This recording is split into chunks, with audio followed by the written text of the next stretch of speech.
Hello and welcome to The Rating Room, your weekly ticket to the world of cinema. I'm Jay, and as usual I'm joined by Andy. In today's episode we are discussing the first instalment in the Hangover trilogy. The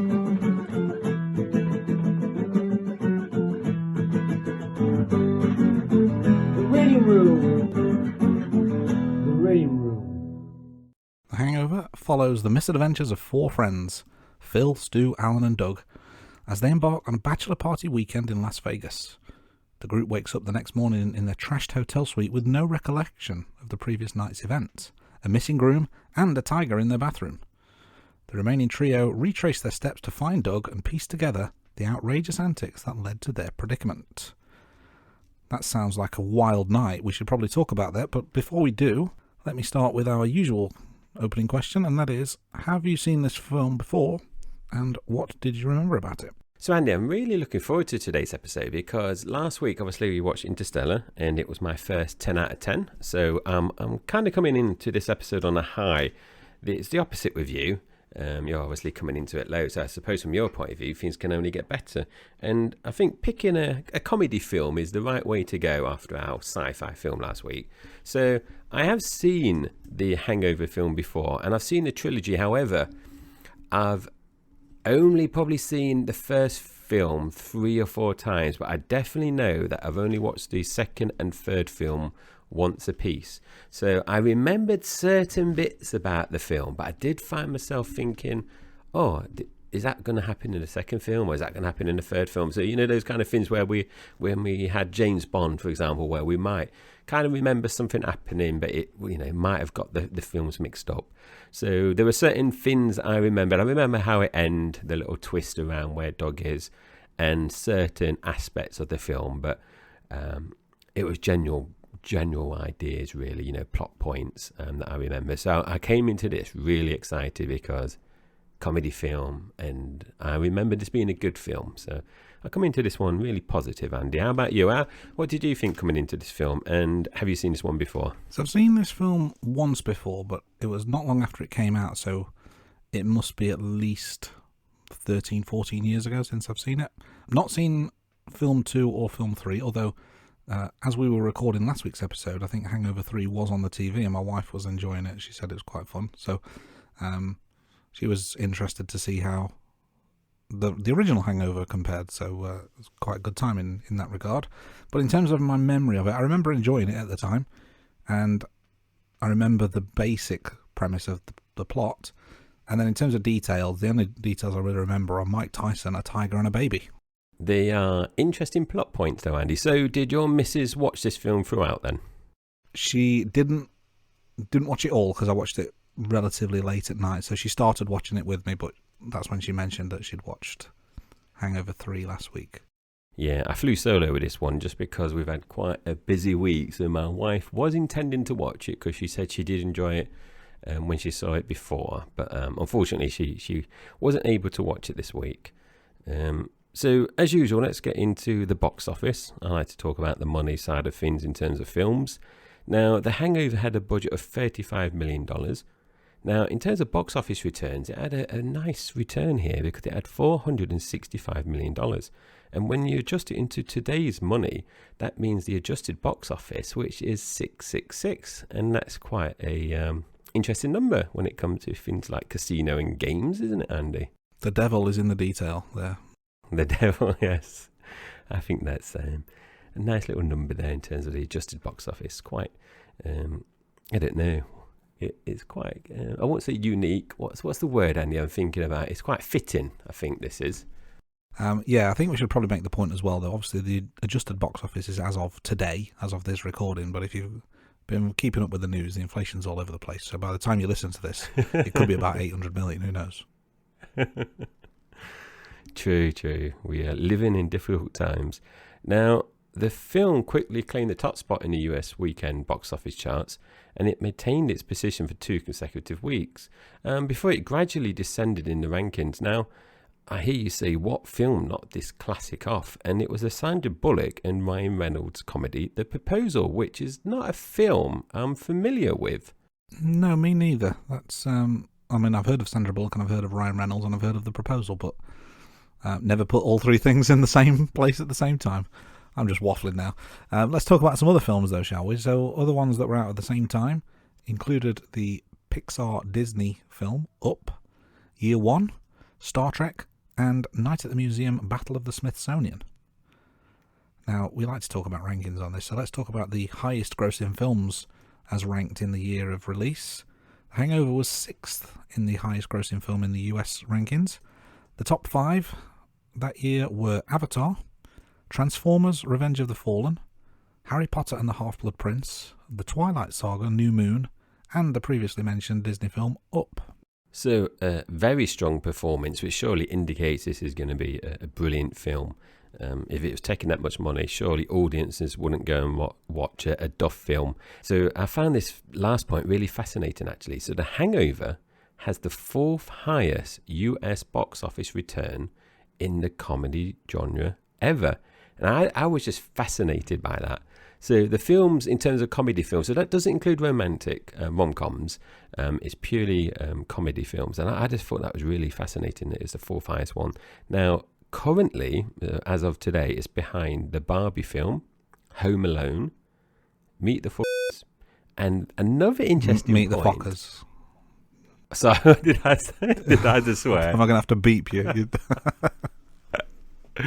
Yes. Now, The Hangover Part 2 actually places 5th as well. So I've found that really fascinating because when I think off the top of my head, I can think of comedy films that I generally probably like more than this that are actually lower down. So I thought that was a fantastic, fascinating fact there. And I wonder if it's contributed by the strong director and the strong cast as well. Could well be. That's a surprising list that make up the top 3, I'll be honest.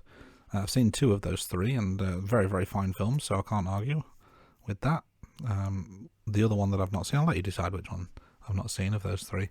But I can't judge. But a little bit surprised that there aren't other, what I would think would be more famous or iconic, we like that word, iconic comedy films taking the place. But yeah, that's pretty good. So you mentioned the director. That was Todd Phillips, who directed this film in 2009 when it was released, and the composer for this film was Christoph Beck. Now, the film itself was written by John Lucas and Scott Moore, based on a producer's friend who had disappeared on his own bachelor party, and he clocked up a large bill during a Las Vegas strip club party. They sold the story for $2 million, and then the story was rewritten and included some extra scenes involving things like a baby, a police car, Mike Tyson, and a tiger. The film was nominated and won several awards, including the Golden Globe Award for Best Motion Picture, Musical or Comedy, MTV Movie Award for Best Comedic Performance for Zach Galifianakis. How's that? Does that sound right? I think that's better than what I could do, Andy. And you will notice throughout this episode that I will not be pronouncing that name once, and Andy will probably get it once or twice. You've added it to my side of the notes, have you? I see. But yeah, well done, Zach, on your Best Comedic Performance Award and the Best WTF Moment for Ken Jeong. Yeah, and as mentioned earlier, the film was directed by Todd Phillips. And I'm fascinated when you look at Todd Phillips' credentials, because he's written and directed some brilliant comedy films, in my opinion. And Andy, I'm quite intrigued to see these are kind of like your comedy films as well.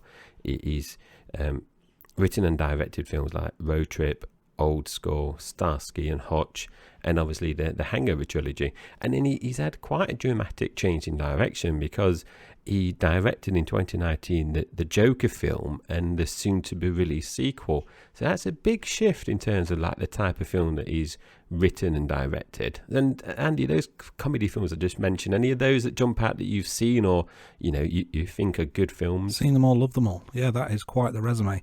And Joker is a fantastic, fantastic film. I really, really enjoyed that. So it's quite the range. Is kind of really two ends of the spectrum there, isn't it? Definitely, and he's obviously a director that you would like, and if you said you like all those, I like Road Trip and Old School, and I remember liking the Hangover film. Starsky and Hutch was okay for me.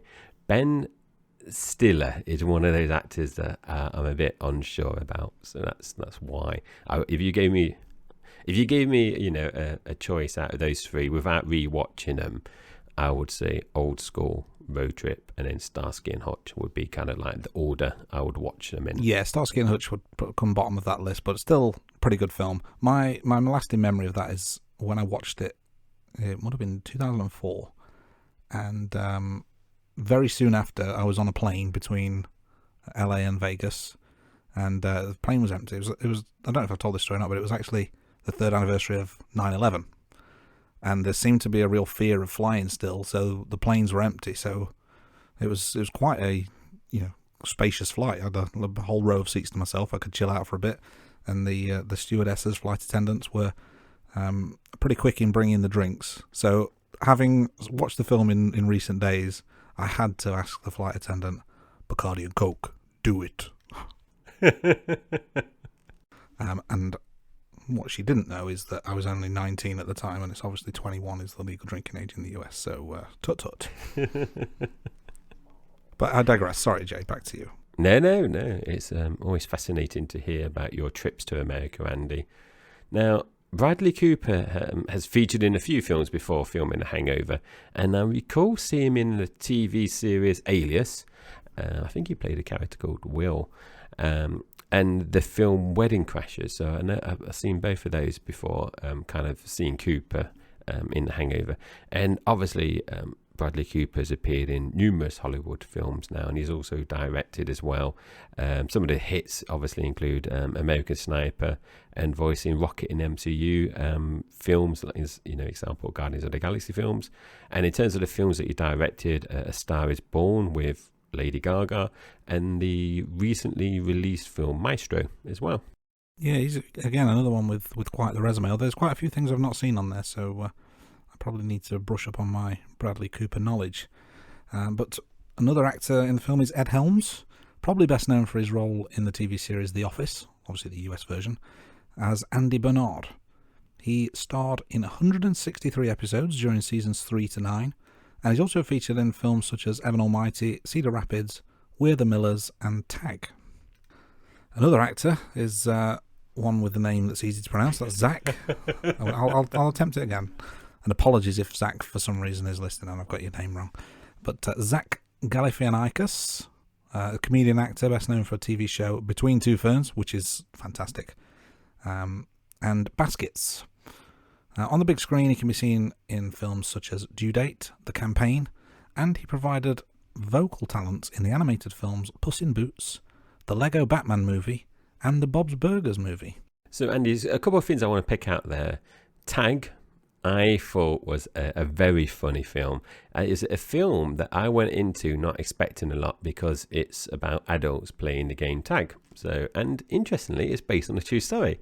At the end of the film, you see like the clips of where they actually recorded themselves, because they kept like a video diary of like the real life people. So I thought that was fascinating. And Andy Bernard. So I love the American Office. Andy Bernard is a character that I think is quite... it splits opinions in terms of people that like The Office, because Andy Bernard at the beginning and his earlier seasons was an okay character, fairly likable, but by the end, Andy, he wasn't likable at all, and he had a real transformation throughout. And between two ferns, I have only seen snippets of that on things like social media. So when he's had people like that, and it's not my comedy, his style. So I've seen the ones. So I've seen like the proper clips, but then I've also seen like the outtakes where they break character and stuff. And yeah, I mean, some of it does make me laugh, and in others it's like, oh, it's not really my type of comedy. So I wonder, like, his other kind of stuff, is it always very similar to that? He obviously plays quite a quirky character in this film, doesn't he? Yeah, I mean, we'll get into the film obviously fairly soon, but his style of comedy I would describe as quite awkward, and it kind of makes people around him feel uncomfortable. and that's Yes. that's prevalent throughout the film, and it works at times. But I think in the setting of Between Two Ferns, the clips I've seen, I don't watch full episodes of it, but the clips I've seen are all very, very funny. So back to the cast in terms of The Hangover. So Heather Graham. Now, she's featured in many films before, playing the stripper and escort in The Hangover. And notable credits include Lost in Space, Austin Powers, The Spy Who Shagged Me, Bowfinger, Boogie Nights, and Swingers. And the foul-mouthed band that features near the end of the film is it's called the Dan Band. And they also featured in the other Todd Phillip films, Old School and Starsky and Hutch. And that's when I saw the band in this film, again, it did remind me of Old School, because I only watched Old School. I think I said in a previous episode, or maybe I spoke to you off air, Andy. I watched Old School not too long ago, and I remember when they came on here, I thought, oh yeah, I remember them. And they've obviously very foul-mouthed lyrics in their little songs. Yeah, I thought they were familiar. I couldn't picture them, but now you've mentioned it, Old School, of course. Yeah, makes sense now. So that's a little bit about some of the cast, but what about some of the cast that weren't? So there's a number of famous actors either turned down or considered for the role before. They cast Cooper, Helms, Galifianakis in the roles of Phil, Stu and Alan. I could have just said Bradley, Ed and Zach, couldn't I? Set myself up there. But just a few highlights on the list. So Alan could have been played by Jack Black, Jonah Hill, or Jake Gyllenhaal. Or Gyllenhaal, is that? It starts with a G. You know the guy. Phil had a list of potential actors including Paul Rudd, Josh Lucas, Vince Vaughn and Josh Hartnett. And names under consideration for Stu included Breckin Meyer, Will Ferrell and Seth Rogen. Some pretty big names on that list. That would have been an interesting turn of events if any of those names had got the shout instead. Yeah, I think when you went through those, Andy, there were some when you kind of said, I thought, oh, I can't really see that. But others, I can see it. So I think some of the interesting ones for me, Will Ferrell is, potentially could have been Stu. Now, I don't think that would have worked personally, playing the doctor / dentist. I think Will Ferrell has that tendency to overact, and I don't think that would have necessarily fitted that particular character. Phil, the very good looking Bradley Cooper, I could imagine Josh Lucas, Vince Vaughn, and I think maybe Paul Rudd playing that role.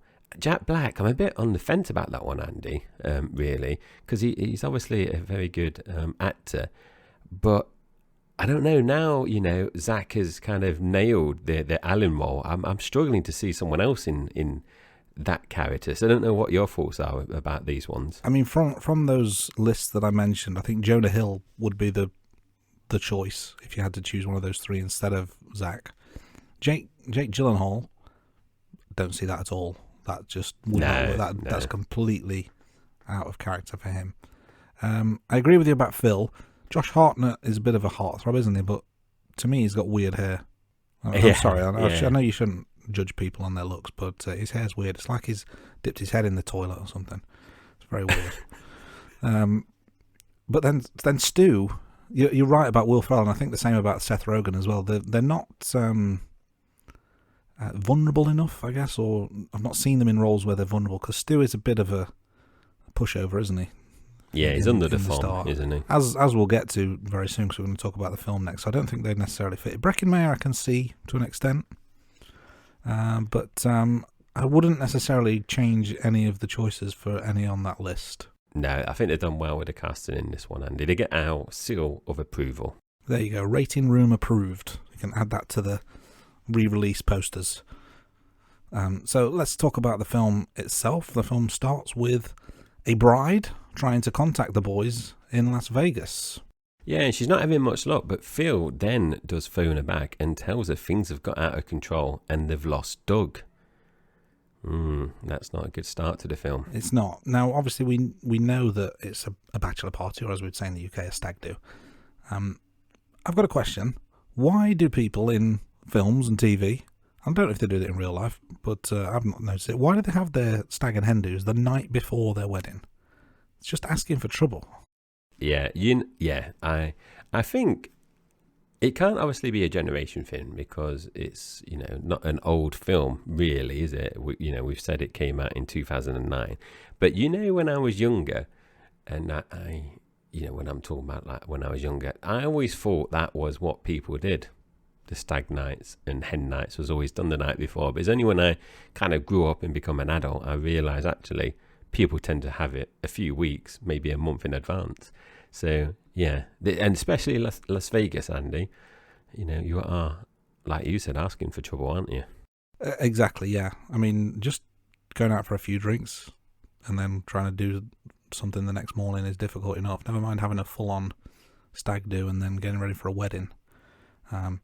You say it's a generational thing. It's interesting because 2009 is the year I got married and my stag do was 4 weeks before the wedding. Plenty of time to recover, which I'm sure you remember as well. So you were there.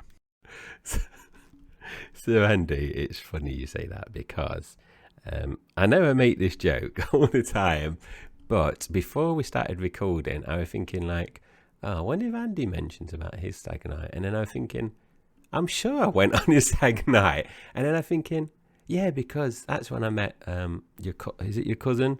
Yeah. And then I'm thinking, so I must have gone because I remember meeting him before your actual wedding day, and then I'm thinking, did we go to Sheffield? I'm sure, like I said, yeah. My memory. Do you want real irony or coincidence? Yeah, so think of who the characters are in The Hangover. You've got the three friends, and then this unknown Alan. My cousin's name, Alan. He's the unknown in the group of friends, as it were. He's I must say at this point he's not nothing like the Alan in The Hangover. He's a stand-up guy. So shout out to our Alan if you're listening, and if you're not, why aren't you listening? What's the matter with you? But yeah, I kind of like preempted you potentially saying something about your stag night. So, but like I said, my memory may blind me. And then my wife has selective memory. So I don't know about your wife, because my wife will have very selective memory about things that's happened, or she reckons she's told me something, but then she will conveniently forget things that's happened recently, or we've discussed, but then she will pick out something that happened like 10 years ago and say, oh, don't you remember on this we did that blah blah blah, and I'm thinking like, I don't even remember that. It's like, how can you remember that, but then like 2 weeks ago you can't remember we did this or we discussed that. That's why I say to her, I always think she's got selective memory alongside her face blindness. This could turn into therapy. Yeah, I know the feeling well. Like, don't remember what you had for breakfast, but you remember what shoes I was wearing 14 years ago on a Saturday. So Andy, what you're saying about the cast and your Alan being their Alan. When I was watching this, I was thinking not necessarily about your stag night, but I was thinking about Friends, and I was thinking like, I'm blimmin' Stu out of any of these. I'd be Stu, the one that's under the thumb.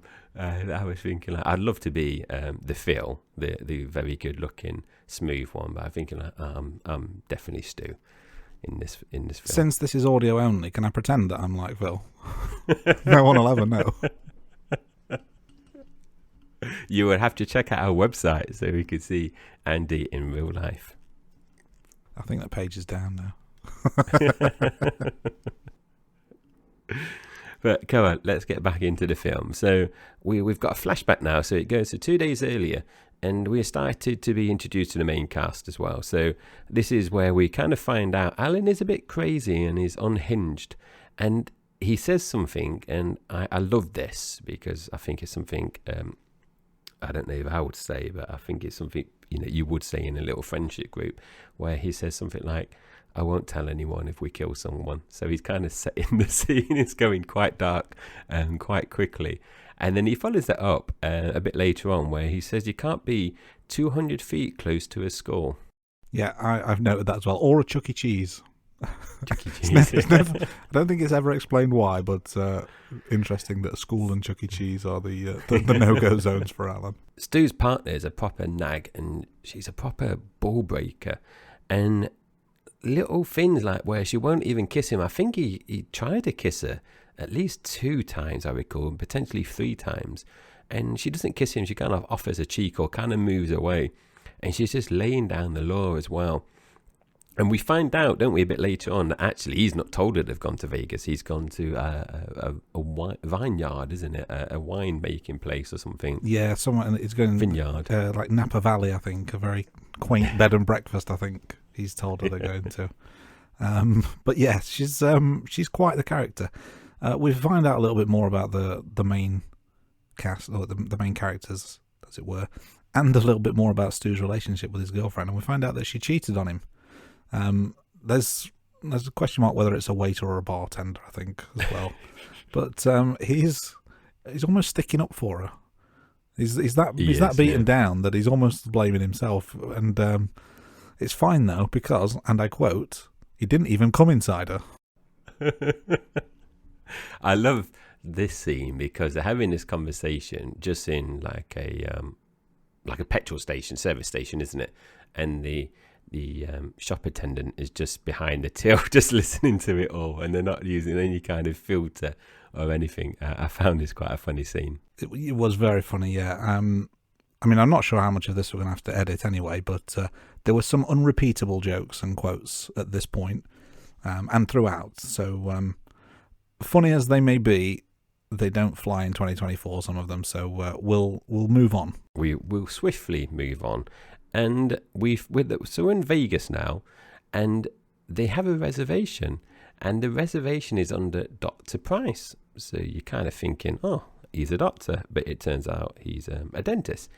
And I thought this was funny because they have to share 2 double beds, but it's Phil that actually kind of pushes for this, and they managed to upgrade for, I think it's $4,200. I think that the upgrade is to some kind of.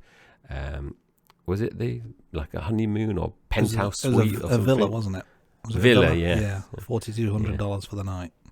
And they put it on Stu's credit card. That's funny. And Andy, just before we move on, and I can't remember the exact quote, but there's 2 things Alan says here. And you know, when they're in the reception at Caesar's Palace, there's 2 things that he says. One of them is about whether this is actually Caesar's Palace, as in like where Caesar lived. And the other one is about his pager. Now, in real life, apparently after this film, that casino, Caesar Palace, says the amount of guests that quote those 2 lines is just ridiculous to the reception staff. Constantly asking whether Caesar actually lived there. Yeah, and like if it's pager friendly or whatever the exact quote was. And apparently the number of tourists that are coming to that particular place because of the Hangover film, they have, I don't know if they have it now, but at that point in time, because I think you said you've been to Vegas, haven't you? They actually have like a merchandise store of the Hangover in the place as well, so it's generated lots of business apparently, and tourists to Vegas, which I am assuming they obviously had lots of people come anyway, but apparently this film did generate an increase. I can't imagine Vegas is ever short for tourists. No. But yeah, it's a good business venture, isn't it? And just because it kind of reminded me about this bit, but when you said earlier about quoting Starsky and Hutch, and I thought, oh yeah, I had to tell Andy about these 2 quotes that people say to staff, because you can imagine working there, and you just must be, like, first few times you think it's funny, but then it's like, a false laugh. Yeah, must be very tiresome. I've lost my place in the notes. Is it back to me? Yes, we so they've upgraded and they go up onto the roof, and Alan has prepared a speech, and it is painful. It's awkward. It's brutal. But ultimately, I think it was quite funny. But then he takes it many steps too far and decides that the Wolfpack are going to be blood brothers. and slices his own hand, much to the other's disgust. But then, they toast to the night ahead, and then we fade to the next morning, and their room is a wreck, isn't it? Absolute mayhem. It is a crazy wreck. And it's interesting because you say about Wolfpack, Andy. After I watched this film, I went on to, I think it was Netflix, to see if they had number 2 and 3, because I'm thinking about watching those in the near future. And as part of the description, it says about the Wolfpack Returns, and then it was says the Wolfpack Returns. So it's a name that's stuck. So Alan's done well there to name the merry men on this little travel. Now, it is chaos here. They're very hangover, obviously.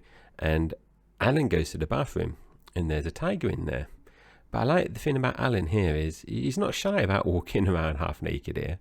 And we see a few things happening, but essentially what's happened is Doug is missing, and then they find a baby in the room, which I think the baby's in the wardrobe or cupboard or something. But they can't remember what happened the night before. So it's setting the scene for the whole film now. Yeah, did you mention the tiger in the bathroom as well? I did mention the tiger in the bathroom. It's a fascinating thing about the tiger being in the bathroom. Now, one more point, Andy, before I kind of pass over to you, is Stu has a missing tooth. Now, this is a fascinating fact, because this actually required no kind of special effects or prosthetics, because Ed Helms, the actor who plays Stu, never grew an adult incisor. So actually, when they were doing the scenes, he simply just took out his fake tooth that he has to film those scenes. There you go. That's a fun fact that I didn't know. Every day is a school day. But the mayhem and chaos doesn't stop there. They go to get their car from the valet, and what pulls up is a police car instead of their car. So they get in the police car, and they're trying to piece together what happened. So they try the hospital. It turns out they were spiked with a date rape drug. Now, there's various scenes where they're going from place to place, but as they're speaking to the doctor mentions something about a chapel. And Phil asks for directions to the chapel, and the doctor's more than happy to help. And he says, it's at the corner of get a map and f*** off. There's so many little things. I don't know you necessarily say that they're simple, but it's just like random things that I just think adds to it. Like, you just wouldn't expect a police car to pull up, and it's just like you give your ticket to them and the valet, and they bring the police car. So obviously, when they were drunk, they would have dropped it off, and no one's asked any questions or anything. And then they piled it up, and then the police car comes out. So all those little things are quite funny. And the doctor thing, Andy, where you're saying, I think that's funny because there's a bit where he's talking to an elderly gentleman, and as he's kind of walking away from the bloke, the patient, he says something like, "I'll see you after the weekend," and then he kind of like shakes his head to the others. Like, so there's little gags or little nods I found really funny with it, and that bit where he said about the map did make me chuckle as well. Now, they all start the piecing together now what's happened. Well, I've lost the memory. So they go to the wedding chapel to find out a bit more, and it turns out Stu has married a stripper. I don't think you actually find out she's a stripper just yet, but you find out that he's married, and they've ordered lots of merchandise as well, which I can't remember what they said, like the whole high rollers package or something. So he's gone all out on his wedding. Now, as they get in the car, the police car, the car is attacked by some goons, and that's what's happening now.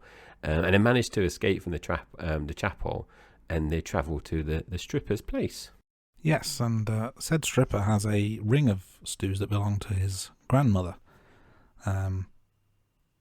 Now, there's a line here that is actually improvised by Zach. The original line was something sexually inappropriate about Stu's mum. But what he actually says, and what made the film, was, I didn't know they gave out rings at the Holocaust. Which is a funny line. It's a little bit close to the edge, but it's a funny line. And it's at this point we find out that his new wife is a stripper and an escort, because stripping is a good way to meet clients. The escort business, I think she remarks. And just at that moment, the police barge into the place, take them down to headquarters. They get interviewed. It's a pretty funny scene, and they come to an agreement What is that agreement, Jay? Why don't you explain?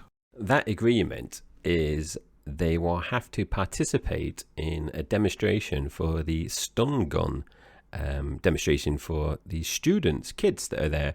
And I thought this scene was very funny. And it's a scene, Andy, as soon as it came on, I remembered it being very funny. Now, apparently, the production crew wanted to use a real taser gun.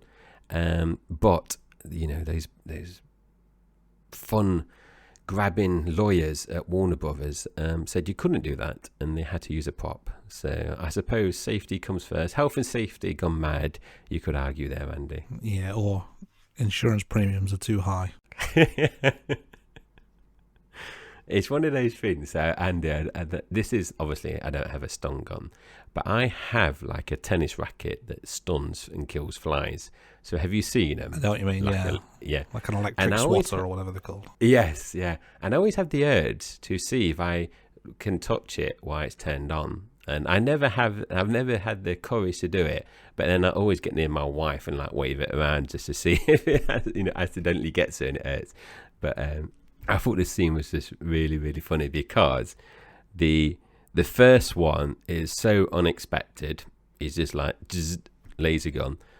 The second one is, you're kind of expecting it. And then when they do, poor old Alan, the kid that he, what was he doing? Was he taking a photo or doing something on his phone? He took his photo and Alan kicked the phone out of his hand, didn't he? So that kid just wanted revenge, and he obviously he did a headshot, so that must be bad. But then he wouldn't go down, and then the copper does the neck one. And he says sometimes for the larger guys you need two or something. And I just thought that was funny. And the two police people, I think, brilliantly comedic as well. I thought this was one of the stronger scenes in the film. Now, they do pick up the car from the impound and they search for clues because they're pretty much expecting with their lot. They think the car's is going to be completely destroyed. But as they're searching for clues and driving away, someone's knocking for the car boot, and you make that assumption it's Doug. He's been locked away all this time, and out jumps this small Asian man, and he starts attacking them. And I think it's really funny because he's naked and he just leaps, and I can't remember which character he leaps at, but he's essentially just going to have a face full, isn't he? He leaps at Phil, I think, doesn't he, and kind of lands straddling his head. Which is quite the visual. Yes, that was a fun scene, very unexpected. Now, it's around this point that Alan confesses that he's the one that drugged the group. I think he was hoping to give them ecstasy to spice things up, but ended up giving them roofies instead. But back they go to their hotel room, their villa. They're very dishevelled, and they can hear Phil Collins playing on the sound system, and it's Mike Tyson. He's in the room, and it's Mike Tyson's tiger as the one that's gone missing, and I believe he times this perfectly to the drum beat, and this is in the air tonight. Punches Alan, knocks him out. Very, very funny scene. And side note, in real life, Mike Tyson owns 7 tigers, which is 7 more than I would ever own in my life. That's for sure. But they've got to give Tyson the tiger back, so they have to drug it and slowly transport it back to Tyson's home. They watch some stuff on the security cameras from Tyson's house to see how they got the tiger in the first place. And there's a scene, and it's brilliant timing, where Phil is on the settee next to Tyson and says, "Oh, I love tigers, they're such majestic creatures," or whatever it is he says, just as it cuts to the security camera and he's dry humping the tiger as they're putting it into the car. Tyson clearly not impressed by that. But overall, I thought this was a really, really good cameo by Tyson. I thought he played the role of himself, a version of himself. I thought he played it brilliantly. Yeah, and it's interesting you say that, Andy, because Mike Tyson revealed later on that when he appeared in the film, he was actually using it to fund his drug habit at the time. And having worked on the film, because apparently he said he was high on cocaine when he filmed the scene as well. And he said later on that working on the film actually helped him convince to change his lifestyle. So that's a positive change there. Now, originally we nearly didn't have Mike Tyson in the film, because originally he refused to appear in the film, but he changed his mind when he heard that Todd Phillips was directing the film, as he liked the film Old School. So that's a little side note there about Mike Tyson. And I think that it's just, we've both said we've seen this film before, so we remember Mike Tyson in it. But it's just so random, isn't it? Mike Tyson is in there because he's not known for his acting, and it's just a random little cameo appearance. Yeah, and it's quite a sizable cameo as well, isn't it? It's not just like he's in the background like some celebrities may do. You just thinking of like Richard Branson in the Bond film, for example, where he's just at the airport. But Tyson's got a pretty substantial speaking part. So they are rammed off the road by the bloke who was in the boot. I can't remember we know his name yet. I don't think we do know his name yet. And the goons drag them out of the car, so it's not looking good for the boys. Now, it turns out Alan accidentally picked up the wrong man bag, and they kidnapped the bloke, and I can't remember the exact quote, but I think they said he was their lucky charm or something, so they just took him. So it was very, very funny. He's a little bloke, so you can kind of imagine them kind of kidnapping him. But it's, it turns out this man shouldn't be messed with. No, he's small in stature, but he's a big shot in the criminal underworld, or so it seems. So there's a bunch of money that's missing, and they can't find it. So they've got to go and win it somehow. They've got to get it back somehow. So they decide to go and win it through Alan's card skills. Now, he's been reading a book around how to count cards. And they kind of poo-poo it, don't they, early on? Like, it's not gonna work. But it turns out he is a blackjack genius after all, a bit like Rain Man, which is a film that was mentioned earlier on. Now, a couple of little factoids here. Card counting isn't actually illegal, but it is frowned upon, as you might imagine. And the escalator scene was a tribute to the famous scene from Rain Man where Cruise and Hoffman go to the casino. So there's a couple of little nods to Rain Man throughout. Now, as they are winning, and winning big, you can see that security are kind of clocking them, aren't they? So Jane, as we find out her name is, fakes an accident so that Alan and Phil can slip away. They've got their money back. But as they're in the car, aren't they, driving away, Alan makes things really awkward by singing the Three Best Friends song. Yeah, they're really bonded up until this point, and I won't say he ruins it, but he does make things very awkward. And amusingly, actually, Andy, this song and the song that Stu sings were both improvised by the actors, so it wasn't scripted. I got the sense of that, and then a few other points throughout the film. The lines were just so random. I'm thinking, have they really been scripted that way, or are they just having a bit of fun? But they do the exchange with the gangsters, but it turns out it's the wrong Doug. I guess you could say they're still Dougless at this point. You see what I did there? I kind of don't, Andy. I think your humour is above me. We need a tumbleweed sound effect, don't we, for a few seconds there? We have to get our audio engineer to do that. So I like this now because we've had this scene, and now this brings us 360 back to the starting point, because this is the phone call to Doug's soon-to-be wife. And Stu then has this kind of inspirational moment, and I think it's because one of the other characters says something, and I can't remember which one it is, but he figures out where Doug is.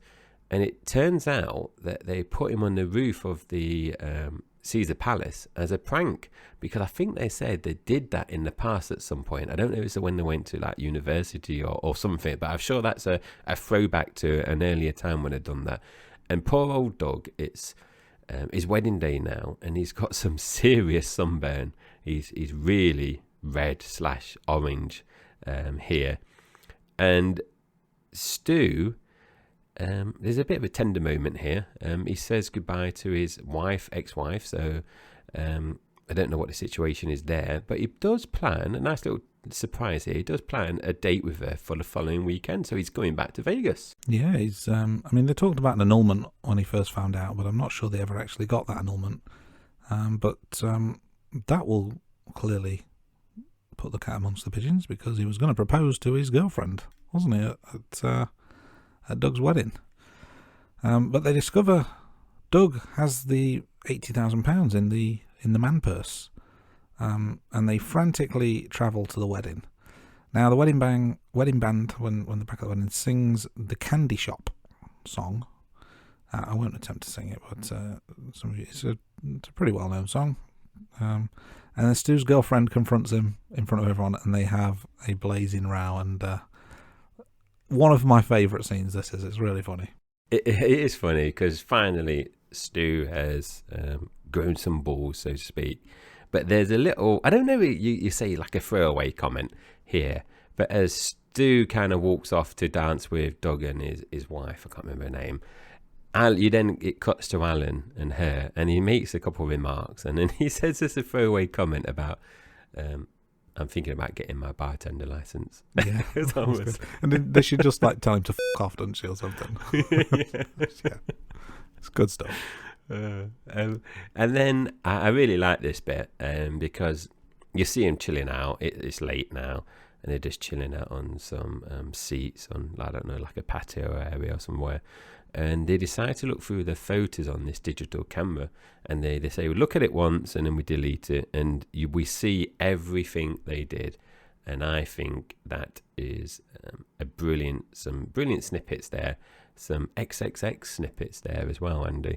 And Andy, there is something that I do want to clarify. So the bit where Alan is in, I don't know if he's in a lift, and there's a woman knelt before him, that is not real. So apparently he came out afterwards and clarified that they use like prosthetics. I don't think that would be allowed in a mainstream film, to be honest. I think there are rules about that sort of thing, but still hilarious nonetheless. But apparently that's one of the things that he was most embarrassed about in the whole film, was that bit, and apparently he was begging them to not pull it in the final take, but they did. And he apparently tried to keep his mum from watching the film, but she did watch it. Yeah, it's not the sort of thing you want your mother to see, is it? That's for sure. But you could say it's a happy ending to the film. The rain room. So that means we need to talk ratings, doesn't it?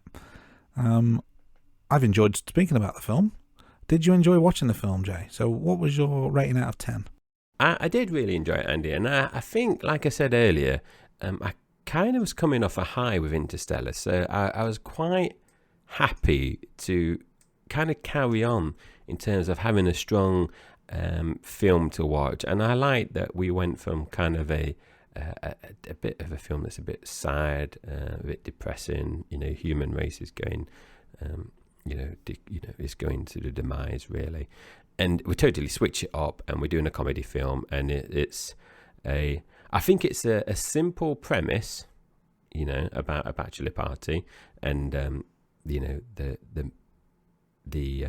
groom, thinking of what they call him, then goes missing. So I think it's quite a simple premise, but I think what I liked about it was it's just how it was kind of, each bit kind of followed on, and it was quite funny as well. And for me, it wasn't slow. We're going to talk about the runtime later, and the pace was really good, because I don't think there was any lulls in the film. I think it was entertaining. You were just going through and through. I also think you could tell there was real chemistry with the main actors as well, and the characters for those three main ones, Stu, Alan, and Phil. I thought that was really good. And I just found I was laughing quite a lot. Some comedy films, even though it's a comedy, wouldn't necessarily make me laugh out loud. It might make me chuckle, and I found I was having a good laugh and chuckle about certain things. So for me, I felt it was a solid 8 out of 10. I was really pleased we watched this one, and I enjoyed it, and we're going to talk about the runtime later on. It flew by, and like I said earlier, I'm actually actively looking out, to watch number 2 and 3 because I thought this one was really good, and I want to go and watch the other 2 again. So 8 out of 10, really strong film for me. So I've had 2 good positive weeks. Andy, what about you? What did you think of it out of 10? So I agree with you to a point, and now we've spoken about it, I am questioning myself in terms of my rating. I enjoyed it, but it wasn't a constant laugh out loud moments for me. I think it had its moments, and I think the moments we've spoken about, a lot of them were those moments. There were some things in between that just didn't work for me, or maybe I enjoyed more at the time of release, and I'm old and miserable now, so maybe some things I just didn't find as funny as before. But on the whole, I would say a good film, but not one of my favourite comedy films. There are other stronger ones out there that I would watch on a more regular basis. So I've been a little bit harsh, and I've gone with a 6 out of 10. That's interesting. An improvement on last week, Andy. Vast improvement, yes. Vast improvement. I think one of I'm just thinking of some other comedy films, and then one of the things I think about this is it's got like I said, the chemistry was really good, but the casting I think was really well done as well, and they really nailed it with these people, and it is just such a, like I said, quite a simple plot. But it was like things were just unexpected when they came on, like I said about Mike Tyson, and like even just finding a baby just randomly, and then like little things like he's turned out he's married a stripper, and then that the ongoing joke about being a dentist but being a doctor. I just thought the little kind of like the little things happening. So I don't know, it's because I haven't watched it for a while, and it was just nice going into.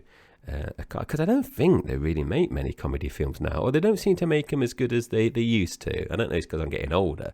So it was nice to watch a good, funny comedy film. I know what you mean. I mean, maybe it is because we're getting old and the world is changing, but there are certain things that you just can't get away with these days because people are sensitive souls, and I don't want to blame society and say that you're a bunch of snowflakes and blah blah blah blah blah. But people got to loosen up sometimes. If you don't find something funny, that's fine, but don't ruin it for the rest of us. Some of us do like a joke, and I think on reflection, I don't know whether 6 is a fair score. But what I do with all films that we watch, I mark them at the time I watched it. And I watched this last night, and it was pretty late, and I'd had a long day, so maybe I wasn't in the right frame of mind for watching anything really. So maybe I didn't enjoy it as much as I could have done, and I certainly didn't enjoy it as much as I did the first time round. So my 6 out of 10 is maybe a reflection of the day I watched it, but on the whole, a good film. So I'm pleased with watching it, and like you, I'm wanting to see part 2 and 3, and I've not seen either, so they really will be new for me. So I'm going to seek those out at some point. Nice one. So we've gone with 8 and 6. So what about the good people at IMDb? Now, the average score there at IMDb is 7.7 out of 10. So consistent with our scores as well. So, in the middle, rounded. So I think that's positive. Yeah, they're kind of leaning more towards your 8 out of 10. And the fine people at Rotten Tomatoes also leaning more towards your direction, with a 79% score on the Tomatometer and an 84% audience score. So very positive reviews.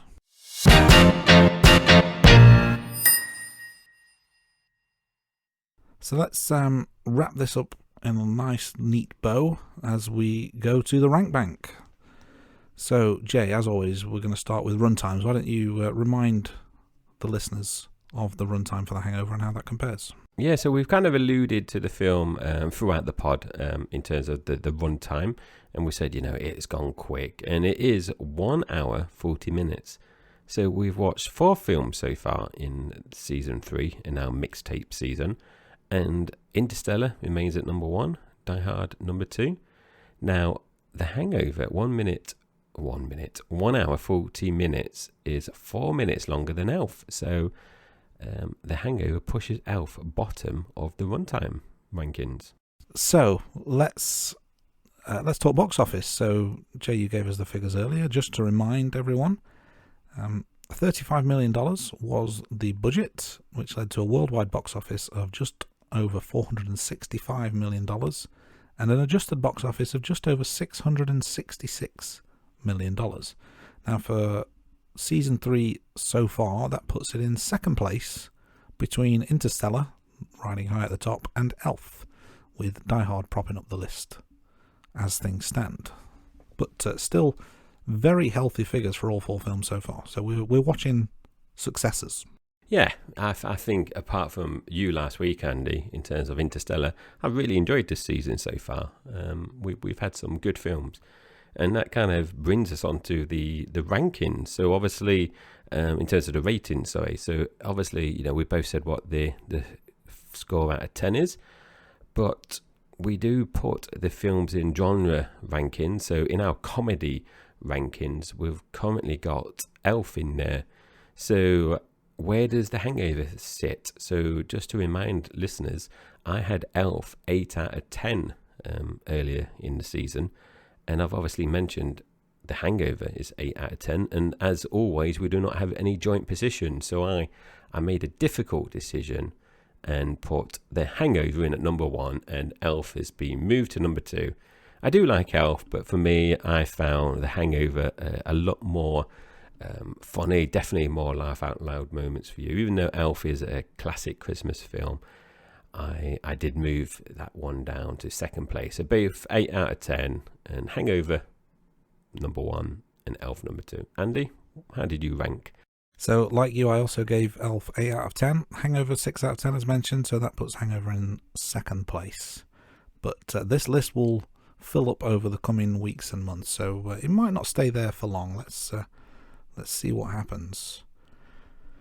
We're about at the end of this week's episode, just to call some things out what we've got coming up. So we're going to take a mini break, because next week we're going to bring you Best of the Guests Volume 2. Thank you for those who listened to Volume 1 a few weeks ago. Hope you enjoyed it. It was fun putting that together. So I'll be revisiting some of our best guest questions and answers and putting them together in a compilation. But new material will continue, because in a couple of weeks' time we are doing another monthly special. And this time it's all about remakes. And as always, we'll be tagging on our small screen rank bank on Dexter as we go into season 3. So that's to look forward to as January draws to a close.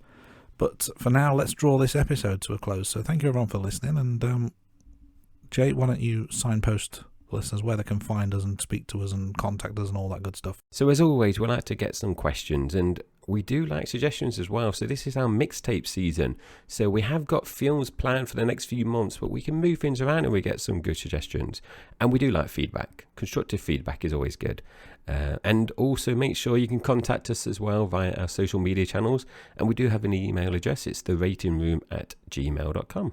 We still have our trusty website, theratingroom.com, and our YouTube channel at The Rating Room. Yeah, you can find us on all the social media sites, major ones and some minor ones, and you can search for us at The Rating Room, and make sure you do subscribe to all our channels so you can stay up to date with the latest news and episodes. Yeah, so as mentioned, Best of the Guests Volume 2 is coming up soon with our remake special by the end of the month, and an all new content as the year progresses. So we've got a lot in store planned out for the rest of 2024, so stay tuned and find us, as you always do every Wednesday, here on The Rating Room. The